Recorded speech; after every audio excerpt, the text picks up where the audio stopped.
companies have the talent they need for the future? Those are the three questions they went to market with, this organization. And they're saying bench strength, just like you said, the skill set that leaders need to transform quickly and respond to the structural uncertainty we're dealing with is at an all-time low. Okay. And in fact, it's so bad. And just like you said, only 47% of critical roles can be filled by current leadership. And so within organizations, that's a huge gap, huge gap. So the next question I want to ask you is, because I've got online quite a number of senior executives, if they have this kind of problem, this kind of challenge, that skills gap, how can they fill it quickly? How can they leapfrog the problem? Because this unending uncertainty isn't going to stop. It's not going to put a date on the calendar like you had the UK say Freedom Day last week. It's not going to put a date on the calendar that we're going to stop this pandemic and everybody's going to go back to normal. No, there's no date. So what can leaders do to bridge that gap?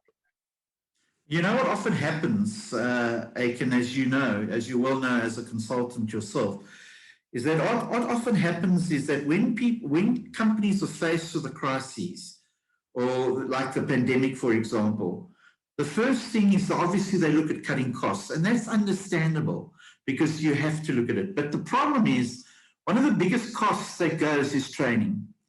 And this is where we actually need to be training. When we're in a crisis, we need to continue with our training. We need to continue to develop our leaders. And when I mean develop our leaders, I don't mean putting them on a course and then now they're a leader. They're not. It's an ongoing process.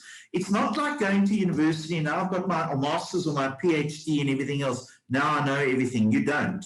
You know it. You have your PhD. You know exactly what I'm talking about. It comes through ongoing experience. It comes through having to assimilate different challenges and things that you're going to have to deal with in the business. You know, when you go and you do a pilot's training, for example, they put you in an assimilator and you do so many different assimilations so that when you're faced with a crisis, when you're faced with a challenge, you're able to deal with it straight away. It's not something you have to think about. You don't panic about it. You're able to handle it effectively. What you find in so many companies, they wait for the crisis to hit and then they try to handle it. For example, the example now that you've just given about the shortage of leadership. There's a huge dearth of leadership. You've just given the figures. It's massive. It doesn't look now to suddenly say, well, now I've got to deal with it. This is something that we should be doing over and over and over again. There's nothing more critical than leadership in business. All the research is showing that. If you want to change a business, look at your leadership. If you want to redevelop a business, if you want to grow the business, look at your leadership. Everything comes back to the top. In Africa, we always say, we have a little cliche or a little saying that says, the fish always rots from the head. And so you look at the gills and you see, well, it's fresh or not. And so we know. And it's exactly the same with anything in life. Look at the leadership and you will be able to tell a tremendous amount about that organization.